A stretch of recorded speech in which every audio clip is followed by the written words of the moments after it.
Chapter 3. Not all that Mrs. Bennet, however, with the assistance of her 5 daughters, could ask on the subject was sufficient to draw from her husband any satisfactory description of Mr. Bingley. They attacked him in various ways, with barefaced questions, ingenious suppositions, and distant surmises, but he eluded the skill of them all, and they were at last obliged to accept the second-hand intelligence of their neighbour, Lady Lucas. Her report was highly favourable. Sir William had been delighted with him. He was quite young, wonderfully handsome, extremely agreeable, and to crown the whole, he meant to be at the next assembly with a large party. Nothing could be more delightful. To be fond of dancing was a certain step towards falling in love, and very lively hopes of Mr. Bingley's heart were entertained.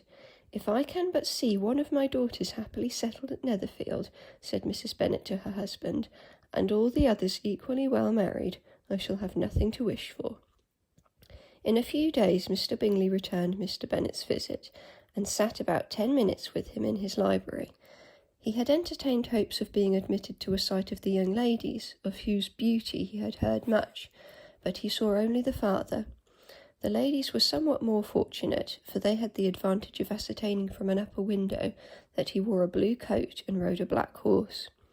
An invitation to dinner was soon afterwards dispatched, and already had Mrs. Bennet planned the courses that were to do credit to her housekeeping, when an answer arrived which deferred it all. Mr. Bingley was obliged to be in town the following day, and consequently unable to accept the honour of their invitation, and Mrs. Bennet was quite disconcerted. She could not imagine what business he could have in town so soon after his arrival in Hertfordshire, and she began to fear that he might always be flying about from one place to another, and never settled at Netherfield as he ought to be. Lady Lucas quieted her fears a little by starting the idea of his being gone to London only to get a large party for the ball, and a report soon followed that Mr. Bingley was to bring 12 ladies and 7 gentlemen with him to the assembly. The girls grieved over such a number of ladies, but were comforted the day before the ball by hearing that instead of 12 he had brought only 6 with him from London, his 5 sisters and a cousin, and when the party entered the assembly room it consisted of only 5 altogether: Mr. Bingley, his 2 sisters, the husband of the eldest, and another young man. Mr. Bingley was good-looking and gentlemanlike. He had a pleasant countenance and easy, unaffected manners.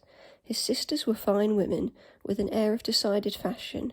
His brother-in-law, Mr. Hurst, merely looked the gentleman, but his friend Mr. Darcy soon drew the attention of the room by his fine tall person, handsome features, noble mien, and the report, which was in general circulation within 5 minutes after his entrance, of his having 10,000 a year. The gentleman pronounced him to be a fine figure of a man. The ladies declared he was much handsomer than Mr. Bingley, and he was looked at with great admiration for about half the evening, till his manners gave a disgust which turned the tide of his popularity, for he was discovered to be proud, to be above his company, and above being pleased, and not all his large estate in Derbyshire could then save him from having a most forbidding, disagreeable countenance, and being unworthy to be compared with his friend. Mr. Bingley had soon made himself acquainted with all the principal people in the room. He was lively and unreserved, danced every dance, was angry that the ball closed so early, and talked of giving one himself at Netherfield. Such amiable qualities must speak for themselves. What a contrast between him and his friend!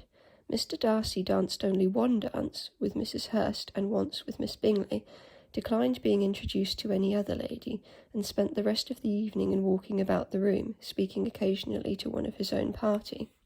His character was decided. He was the proudest, most disagreeable man in the world, and everybody hoped that he would never come there again. Amongst the most violent against him was Mrs. Bennet, whose dislike of his general behaviour was sharpened into particular resentment by his having slighted one of her daughters. Elizabeth Bennet had been obliged by the scarcity of gentlemen to sit down for 2 dances, and during part of that time Mr. Darcy had been standing near enough for her to overhear a conversation between him and Mr. Bingley, who came from the dance for a few minutes to press his friend to join it. "Come, Darcy," said he, "I must have you dance. I hate to see you standing about by yourself in this stupid manner. You had much better dance."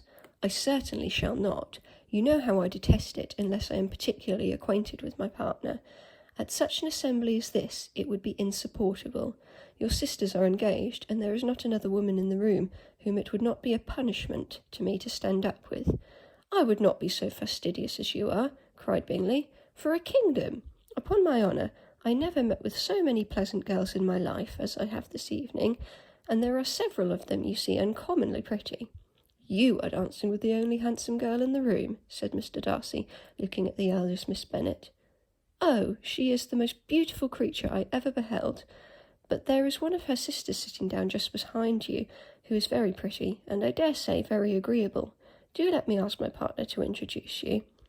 "Which do you mean?"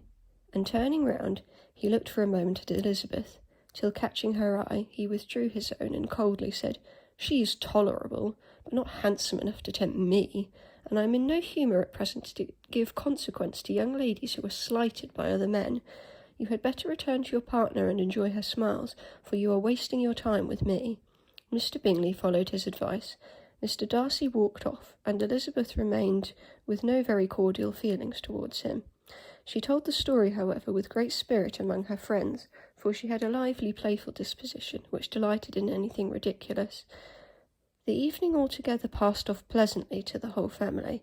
Mrs. Bennet had seen her eldest daughter much admired by the Netherfield party. Mr. Bingley had danced with her twice, and she had been distinguished by his sisters. Jane was as much gratified by this as her mother could be, though in a quieter way. Elizabeth felt Jane's pleasure.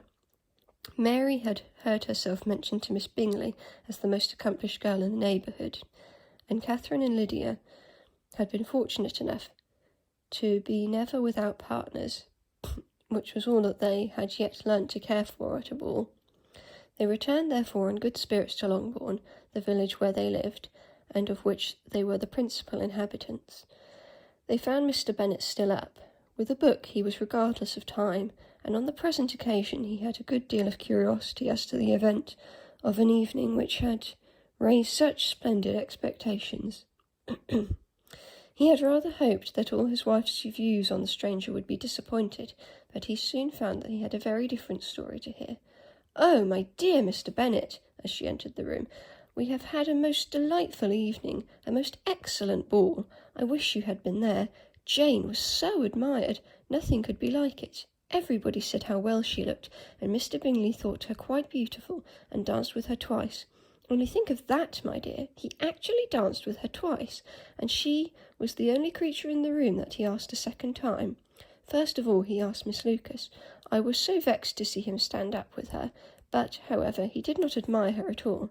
Indeed, nobody can, you know, and he seemed quite struck with Jane as she was going down the dance. So he inquired who she was, and got introduced, and asked her for the two next. Then, the 2/3 he danced with Miss King, and the 2/4 with Maria Lucas, and the 2/5 with Jane again, and the 2/6 with Lizzie, and the Boulanger.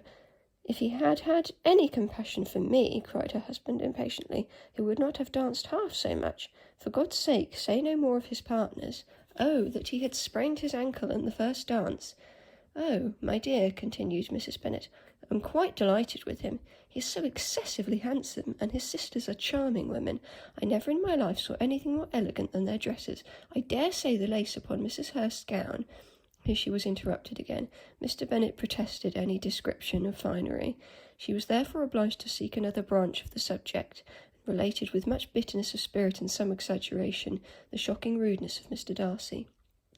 But I can assure you, she added, that Lizzie does not lose much by not suiting his fancy, for he is a most disagreeable, horrid man, not at all worth pleasing, so high and so conceited that there was no enduring him. He walked here and he walked there, fancying himself so very great, not handsome enough to dance with. I wish you had been there, my dear, to have given him one of your set-downs. I quite detest the man.